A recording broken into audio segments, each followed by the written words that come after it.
მე ჩამოყალიბდი და მეთქი რას ვეძებ კაცში. და მივხვდი რომ კაცში ვეძებ კომფორტს. არ მჭირდება არ ზრუნო არაფერი მე ვიზა ყველაფერს შემოგევლე.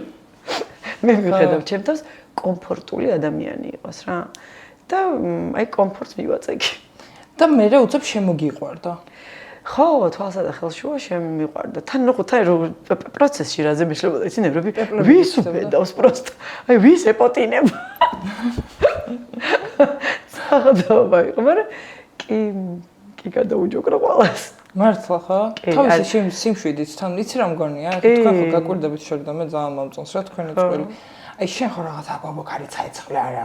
ის ძალიან შვიდად ამ ყველაფერს გაუყურებს, იცის რომ შენ გამშვიდდები, იცის რომ შენ მოხვალ ხასიათზე. აი ესე ჩვეულები შვიდად. და ნერვები არ ეშლება შენზე. მე ეგ ცოტა ის არის, ცოტა გამაღიზიანებელია. რომ არასდროს არ ეშლება ნერვები. კი ეშლება, როგორ არა, აი მაქვს ხოლმე მაინც ის რომ წერტილს მაინც ვიპოვი სადღაც რომ დავაჭირო. იმიტომ რომ ეგეთ ხასიათზე ხარ რომ ჩხუბი მოხდეს. რაღაცა ცოტა პატარა ზეძლი პიკასაც ისა გამომიზვი პატარა. ხო, არის ეგ მომენტი არის რა და მოკლედ ესე შემომიყვარდა რა.